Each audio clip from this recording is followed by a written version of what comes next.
నమస్తే, నేను మీ రేవంత్ చలమల. సో ఒకసారి ఈ వారం మార్కెట్లో ఏం జరిగిందో ఒకసారి గమనించుకుంటే దాదాపుగా మనకి 25,100 అండ్ అబోవ్ క్లోజింగ్ అయితే సక్సెస్ఫుల్గా నిఫ్టీ ఇచ్చింది. సో గత ఆల్మోస్ట్ మనకి 1 మంత్ పైనుంచి దాదాపుగా 5 వారాలు అనుకోవచ్చు అటు ఇటుగా లాస్ట్ 5 వీక్స్ నుంచి మార్కెట్ చాలా కన్సాలిడేట్ అయిపోయింది. అప్ సైడ్ ఏమో 25,200, డౌన్ సైడ్ ఏమో దాదాపు 24,500. ఈ 700 పాయింట్స్ లో స్ట్రాంగ్ కన్సాలిడేషన్ జరిగింది. అండ్ ఈవెన్ మనకి 25,100 అండ్ అబోవ్ క్లోజింగ్ కూడా దొరకలేదు. బట్ ఈ వీక్ మాత్రం మనకి వీక్లీ క్యాండిల్ ప్రాపర్ గా 25,100 అండ్ అబోవ్ క్లోజింగ్ అయితే పాజిటివ్ గా ఇచ్చింది. అండ్ ఈవెన్ సెన్సెక్స్ కావచ్చు, నిఫ్టీ కావచ్చు, హియర్ అండ్ దేర్ 1.5% మనకి ఈ వీక్లీలో పాజిటివ్ క్లోజింగ్ అయితే చూపించింది. సో ఒక రకంగా మనకి క్లోజింగ్ పాజిటివ్ గానే జరిగింది. మేబీ దానికి గల కారణం మనకి అటు ఎఫ్ఐఎస్ కావచ్చు లేదా డిఐఎస్ కావచ్చు మనకు ఒక మంచి బయింగ్ సపోర్ట్ అయితే ఇస్తున్నారు గత 3 రోజుల నుంచి. సహజంగా ఎఫ్ఐఎస్ కానీ డిఐఎస్ కానీ కలిసి బయింగ్ అనేది చేయరు. కాకపోతే మనకి వెరైటీగా ఈసారి మాత్రం ఆ ప్యాటర్న్ అయితే కనిపిస్తుంది. FI and DI both were buying, aggressive buying అయితే చేస్తున్నారు.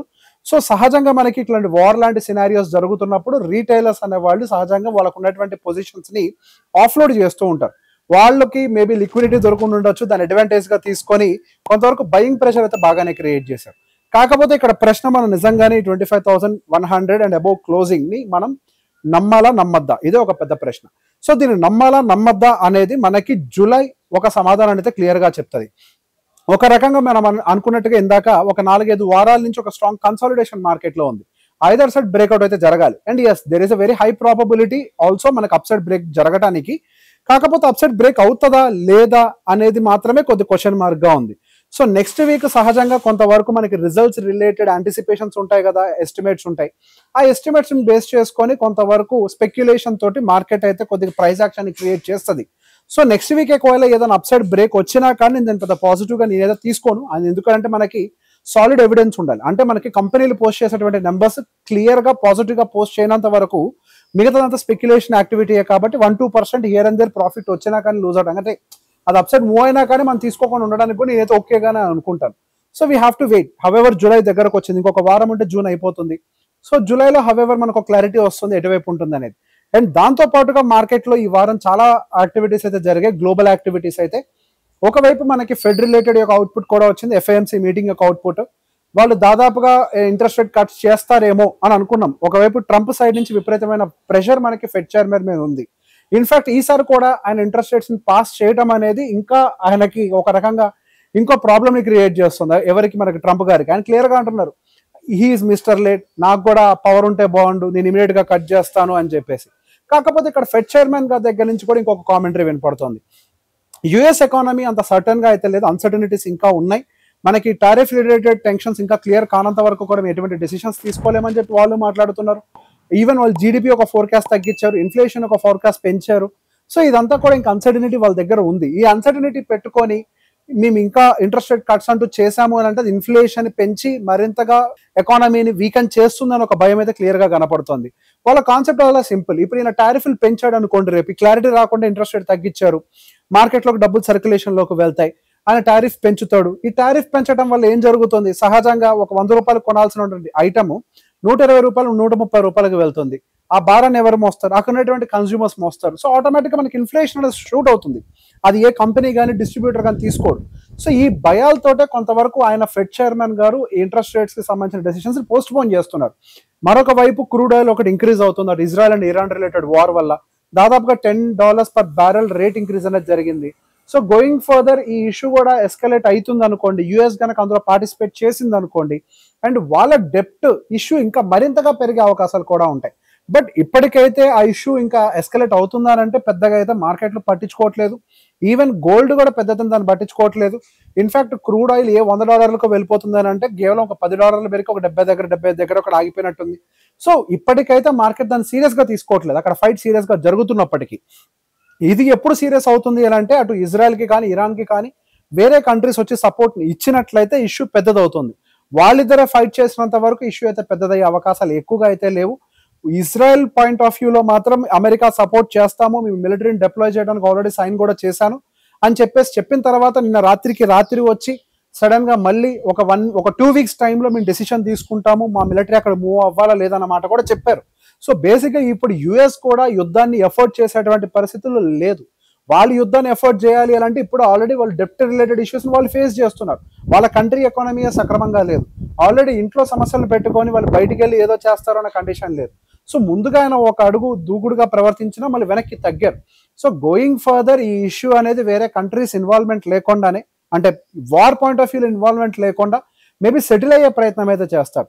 బట్ ఇప్పటికే ఒక రకంగా చెప్పాలి అని అంటే 1 వీక్ పైనుంచే వాళ్ళు కొట్టుకోవడం మొదలు పెట్టారు. సహజంగా ఏదైనా ఒక 4-5 రోజుల్లో సబ్సైడ్ అయ్యి ఉండాలి, బట్ ఇప్పటికీ అది ఎక్స్టెండ్ అవుతుంది అని అంటే మాత్రం డెఫినెట్గా అది ఒక కన్సర్నింగ్ పాయింటే. సో గోయింగ్ ఫర్దర్ ఇది కనుక ఎస్కలేట్ కంటిన్యూ అయింది అని అంటే మాత్రం ఇజ్రాయెల్ పెద్ద ఎత్తున దెబ్బతింటది, అందులో అనుమానం అయితే లేదు.